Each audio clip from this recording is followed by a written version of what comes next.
Welcome to the Candid Conversation Show. I'm your host, Marilyn Fontaine, artist and creative coach for women who want success and income with ease.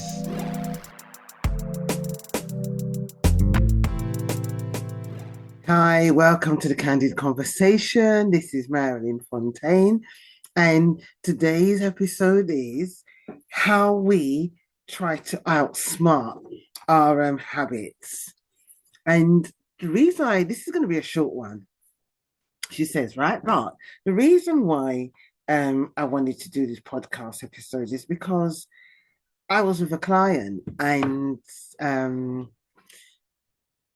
this week, and we was talking about something that, they said that they keep going round and round and round in circles. The same thing, it's like Groundhog Day, they're doing the same thing, and they keep going round and round in circles, and they feel that so the client feels that they're going round and round in circles, doing the same thing all again and again and again. And so I asked them, I said, why do you think that you haven't got, and when I mean got what what you want, I mean haven't started doing what you want. Um and and the client was saying, they've got so many things, which is so common. That was me, like so many ideas. Even now, I still try to sneak in ideas and say, well, maybe I should do this without really being patient and just following what I need to follow. Sometimes I try to sneak that, I feel like I'm missing out, fear of missing out, FOMO. So I try to sneak it out. So I'm compassionate with the clients, I understand. But what we start saying to ourselves is that we can't have the life we want because it's too hard. We can't have the life we want because it's just difficult. And then what we do, we use our parents as a reason, or the people around us has a reason not to go forward, because in our eyes, they succeeded with just struggle and hard work, which comes with being an immigrant, which comes with being in a society that may not really is geared for you to have success, but for you to just work for somebody else. Nothing wrong with that, because that's most people are successful, incredibly successful with a 9-to-5 job, right? More than some entrepreneurs, okay, and some business owners. So I'm not um saying something which is how people say, 9-to-5 don't work. It does work for some people, and it's really valuable, because half the people that we book, they won't be able to afford to book us if they didn't have a 9-to-5. So I'm not slagging off or putting down people that work 9-to-5. But what I'm talking about is those people that was below the income level that had to do 2, 3, or 4 jobs, night work and day work to be a success. They didn't have the opportunity of going to school and college, especially from our immigrant parents, because it just wasn't heard of. They just had to work. And nowadays we've got so much things that we can have, so much grant, so much support, for us to study and learn. And we've got nighttime classes, part-time classes, weekend classes. We've got so much that can make us grow to the next level, and to be qualified. And we have more opportunities. People that would never have employed us before will now employ us. But we still use our parents working hard and not moving past their jobs that they've had for the 50 years, has a reason for us not to go forward, or has a reason for us to feel like, well, this happened to them, so it's going to happen to me, therefore I need to stay safe. But our parents acted from a trauma response as well when they told us get a secure job because money was a way to keep you safe. Nowadays, the secure job doesn't exist. And so it's it it's a different story. And we also what we're doing when we're trying to get a business off the ground or trying to get a passion project off the ground is that we're saying it's not working, and that's normally a trauma response. We're running away from the actual thing that we really love. And the reason why we're running away from the actual thing that we love is because we've never known how to love correctly. We've never known how to receive love in a healthy way. And so we're still using our trauma response against the thing that we love. And we're using the trauma response because we're addicted to the struggle, because struggle is familiar.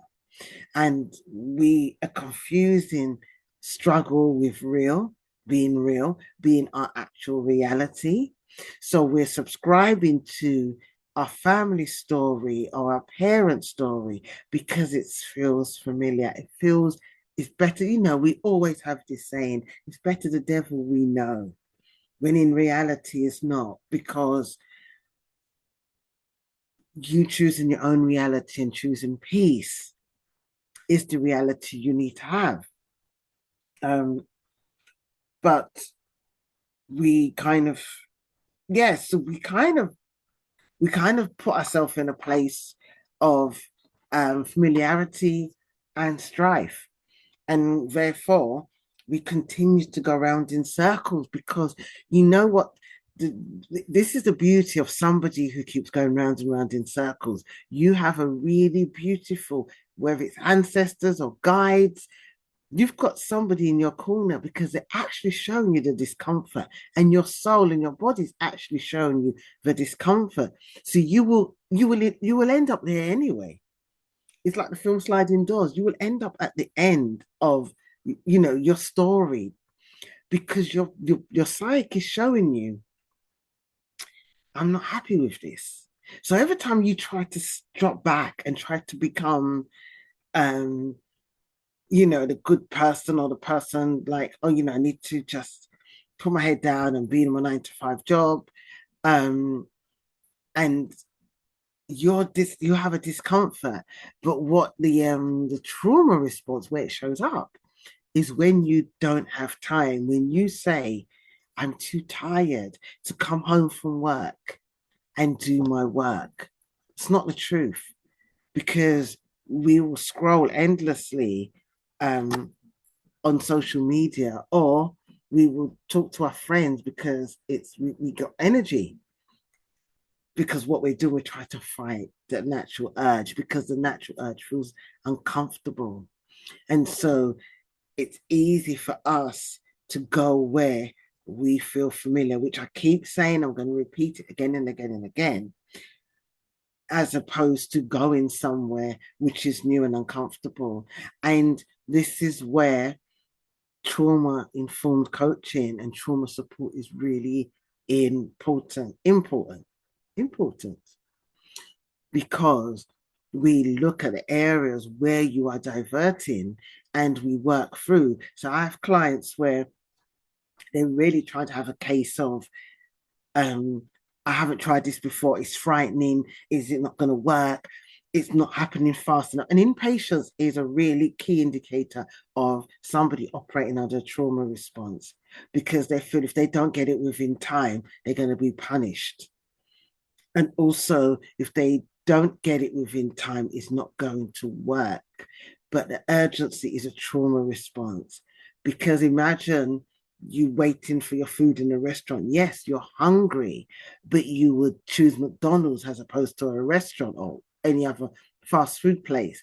If you wanted that food quickly, you're actually going to a restaurant to have that experience. So you may be a bit impatient, but you're more understanding, because you're going, especially if it's a restaurant already, you're going to go there with the expectation of, I love this food, you know.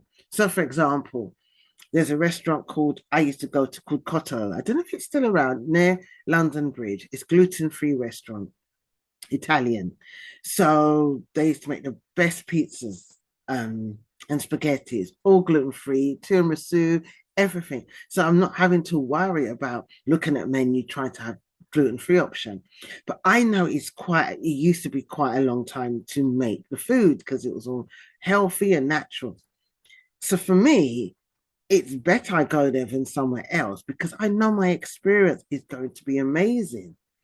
And I'm not having to feel like, oh, I need to go, what's the gluten free menu? The separate menu and all these different things. It's specifically for people with celiac or gluten intolerance. I know it's a long time to wait sometimes. So it's okay because my expectation is I'm fine. I know this experience is going to be pleasurable.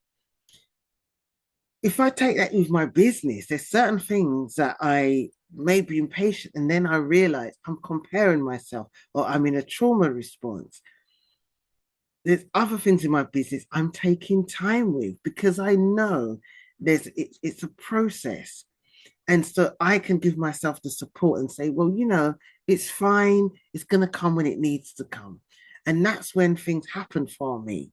So with my clients, when they're saying this is not happening quickly, I know it's a trauma response. And I say to them, we're just going to have to wait because you've got to go through these processes. It will take as long as we need it to take in our minds.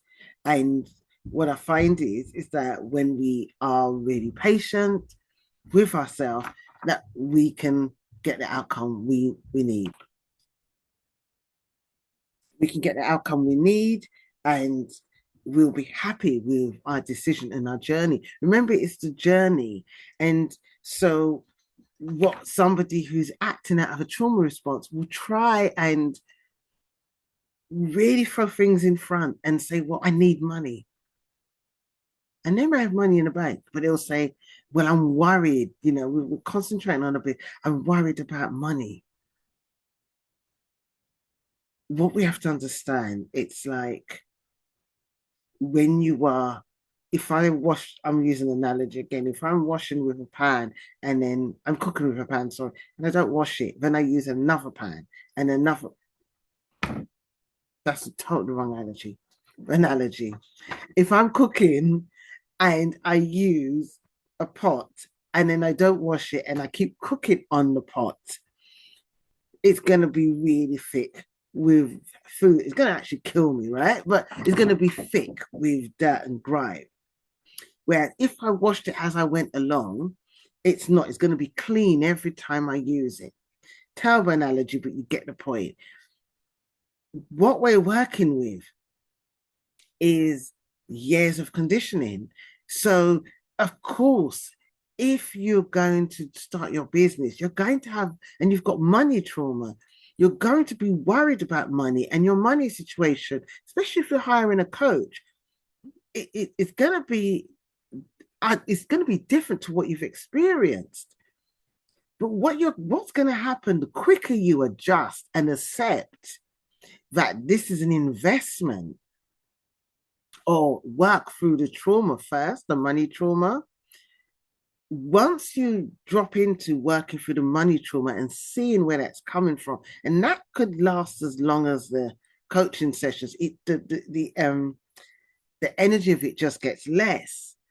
But once you're working through that, you will probably start to see money coming back because it doesn't just, some people, it does happen miraculously. I remember investing in a coaching program and then that same day a client just booked out of nowhere. So I tend to find that when I invest in certain things, I tend to get people booking to match that. But this is not to say, this is not to convince you to buy when you've got genuine money trauma, because some people may not be able to financially afford coaching. They may need counseling because their money trauma is so strong. And this is why when I book clients, I have a pre-qualifying questionnaire. And if you don't have the financial ability to work with me, then I'm not going to push you. I'm not going to say you must do this. But there is a really thin line because there's some people that feel they can't afford to do coaching. They don't have a trauma response, but they feel that they can't afford. Um, and it's more about their commitment. But that's really, you have to do a consult to get through that. But my client didn't have that problem, but it is about the commitment of what's going to happen to me if I choose the thing I really want to do, I really love doing. What's going to happen to me? I'm going to be have no money and no job. And that's so not true. If you follow a step that is guided and is not, what I give people in coaching is tools that they can use. The strategy is what we work out together. Although I give you several different types of strategies you can use, we work with um, your natural energy and your natural rhythm. Now, if your clients are on Instagram, then it's pretty much a tried and tested strategy that I'm going to give to you because, as we know now, there's more things about reels, there's more things in terms of videos or carousel posts. Those strategies work. They tend to be working because we've got data and we've got evidence of what generates more interest. So these are the things that we'll have. But how you implement that is your way. It's your way. So you will do it to suit you, where it becomes enjoyable. And again, some people contract out reels. They don't always display, they don't always do reels in a way like they're dancing and pointing at, text, which I find quite funny sometimes. But not everybody does that. But some people may just use voices and a scenery or just words. One of my most biggest reels I'd done was my handwriting, and it was a body talk exercise. There was nothing to do with me in there. So it just goes to show that you don't have to be on reels. It's just about being creative. So I work with people in the coaching if they want to use that. I don't believe everything has to be on social media. I think our authentic relationships, our mailing list are really important. But going back to us going in circles, is that we try to outsmart our habits. We try to tell ourselves, I'm going to do this or I'm going to do that. But the habit is the habit of thinking that we're just not going to succeed. And that comes from a place where the trauma from the past, where you've been told or you've been programmed that to be yourself is to be unsafe.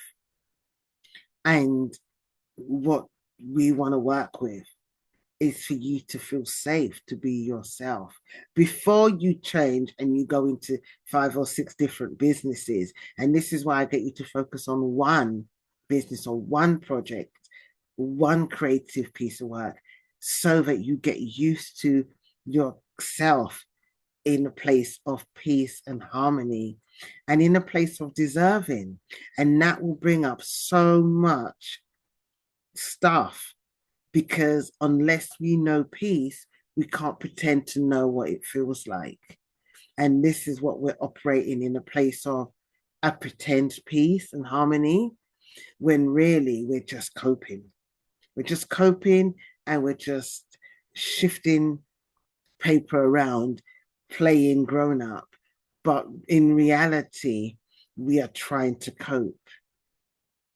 And so I just want you to invite you to think about, when you say that you're going round and round in circles, what is the game that's being played? What is really happening for you where you're going round and round in circles? Because underneath this pattern, this habit where you're going round and round in circles, is really you running away from the truth. And the truth is that you deserve to do what you love doing. And it is not identified by a business or a job. those again things we used to beat ourselves. Like, I've not got a business, I've not got clients. It could be something that you want to do, and it may be a hobby. It may not be something you want to exchange goods and services with. But the fact is, it's something that you really want to do. And the running in circles is that you're running away from yourself, but you're trying to outsmart yourself by saying it's the external world where it's your thinking, the habit of running away. And with that, I'm gonna end this podcast here. And if you want to have a consult with me, a creative consult, then click on link in bio. But let me know how you get on. Just think about in what ways are you running away from yourself? And I'll see you next week. Bye-bye for now. You want to be part of an incubator of some amazing creative women, then you need to join the Highly Capable Creative one-to-one program with me. To join, you can just contact me at www.mjfontaine.co.uk and book a sales call with me to join this amazing 6-month program where we get to work on your creative business. We also get to work clearing your blocks and also bringing that confidence up to 100 so you can stand in your agency and live your best life.